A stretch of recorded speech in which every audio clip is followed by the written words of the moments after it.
skip to 732 on this video to see the best part. To start this mozzarella, you're going to need granulated citric acid, sea salt, you're going to need rennet, you could use any type of rennet, and you're going to need a gallon of milk. So the milk I'm using now is in homogenized milk. I know you're supposed to use non-homogenized low temp pasteurized whole milk, but this is where I can find. I can't find at the store. So to begin, you're going to need to dissolve half a teaspoon of citric acid into half a cup of water.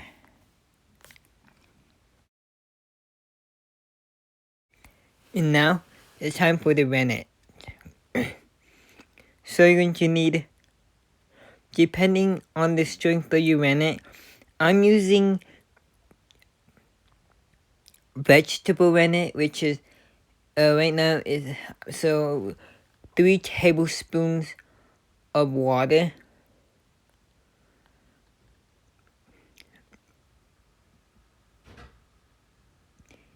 And you're going to need 1/8 of a teaspoon of rennet or 1/4 of a teaspoon of animal rennet, because animal rennet isn't as strong as vegetable rennet. And as you can see, this is the rennet I'm using. Organic vegetable rennet, 1/4 teaspoon sets to gallon. Now it's time to add in.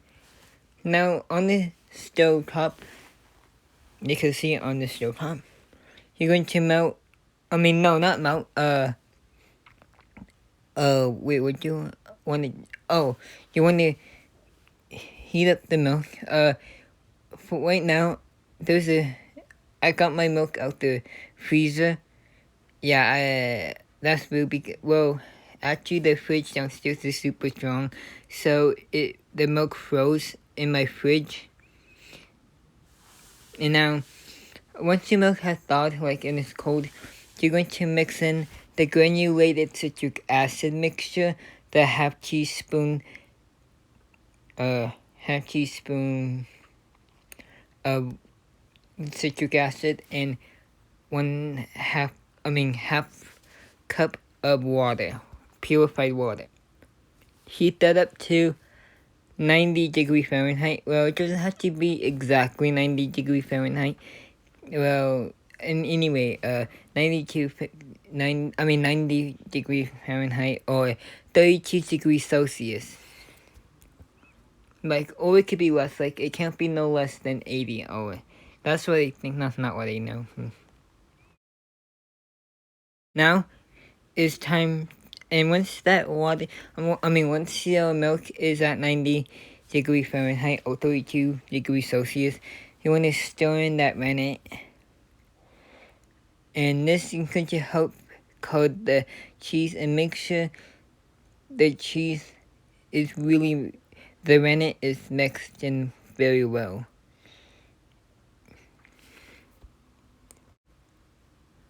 Let that rest for 5 minutes. I had to do mine for around 15 minutes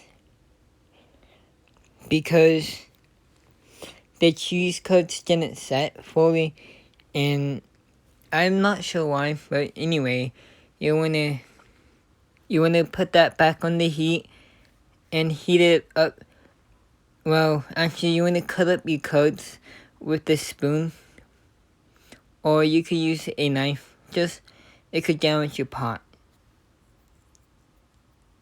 And now that I moved the camera closer to you, you could see that the coats have formed like that.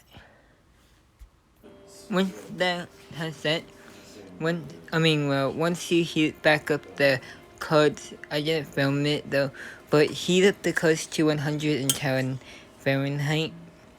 And then you're going to add cheesecloth. Well, you don't have to. I just have to because using homogenized milk, the coats don't set as well if you use non-homogenized milk and very low temperized milk. And it's just hard with homogeneous milk. That is hard.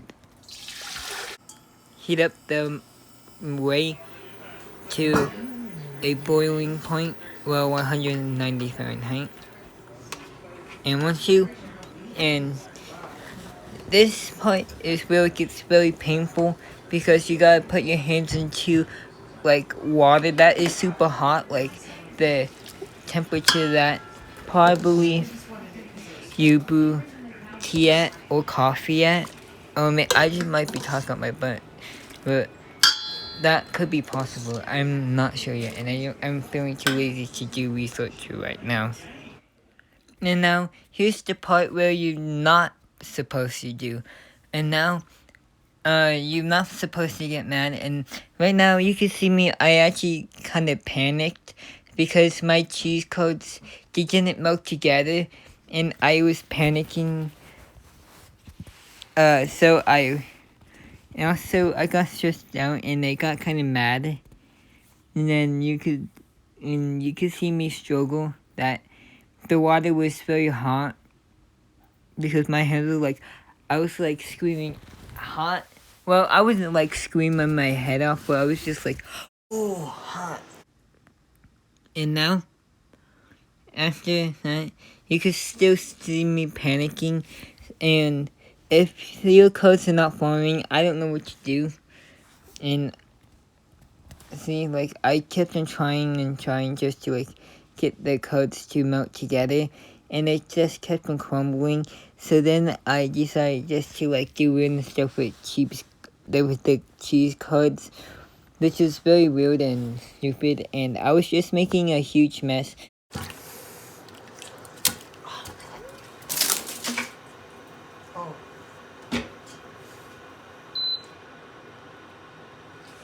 Oh.